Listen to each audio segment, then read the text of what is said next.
The Daily Download. The Daily Download. Daily Download. With Mac and Gaydos. The biggest stories. Now. The Supreme Court will actually look at the SB 1070 law. Yep, Jan Brewer's happy. We will now get that clarity, and I am confident that the High Court will uphold Arizona's constitutional authority and obligation to protect the safety and the welfare of its citizens. I like that she speaks from the heart and doesn't read. Well, tease. yeah, what else is she supposed to do? Well, anyway, it's nice that she showed up. I hadn't seen her in Arizona for a while. But here's the deal. So the Supreme Court takes up the Arizona immigration law, and I think this is something that not many people know. They can go through it line by line and say, like this a line is good, item veto. This is bad. This is good. This is bad. So are they going to pass it entirely? Are they going to reject it entirely? Or are they going to take some pieces and say, here you go, here's what's constitutional?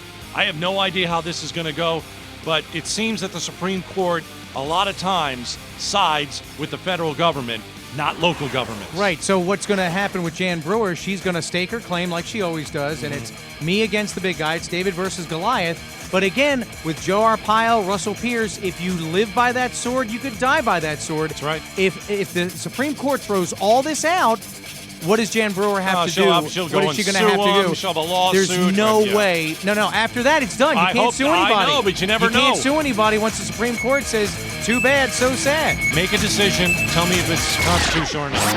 All right, too bad, Helen of Troy. And yeah, oh, by the way, Cleopatra, not you either. Jennifer Aniston, the hottest woman of all time. Of all time. Of all time. That's what they're saying. Now, look, I like Jennifer Aniston. Yeah, me too. I think she's very attractive. Well, how can you but not? But of all time? Well, come on. I mean, what about Marilyn Monroe? She's on the list. She's number 3. She better be on the list. She's what about number 3. Catherine Deneuve? I mean, what about J-Lo? You know what? What about Raquel Welch? Raquel Welch is number 2. What about Sofia Vergara? Come on.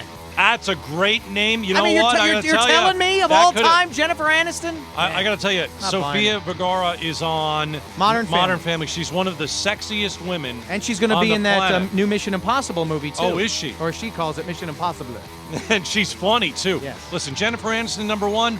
I don't know. Isn't she kind of like the girl next door? Isn't she? You know why she's sexy? That may make her appealing. You know why she's sexy? She doesn't, she dresses sexy and provocatively, but she doesn't let you see everything. Right. She's not like Lindsay Lohan doing a Playboy spread or doing some kind of nude, a lot of nude in movies. She's not doing that Top stuff. 10, Pamela Anderson on the list, Angelina Jolie on the list. Right. Britney Spears is 4. I don't know how she's I sexy. don't get that either. All she does is chew gum and sound like an idiot. Right. Raquel Welch, absolutely in the top 5. Jennifer Aniston, 1, I can deal with but that. But of all time, Jennifer Aniston's still alive. Beautiful. Are you kidding me?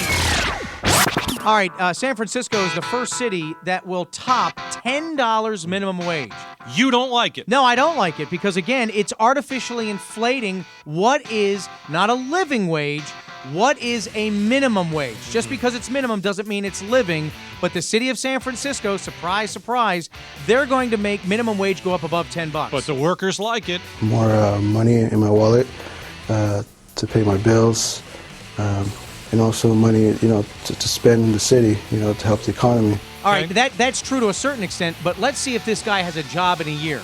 Because the more you inflate wages, the less likely you make it for that business to expand. So if you're dictating how much you need to pay, like minimum wage employees, instead of hiring 10 people, maybe they'll only be able to hire 5. Let's remember that San Francisco businesses have to charge more when we're doling out bids for products and services. That's one expert who's talking about San Francisco becoming the first U.S. city to top $10 minimum wage. Let me throw this out at you. It's very expensive to live in San Francisco. Is this why they're doing it?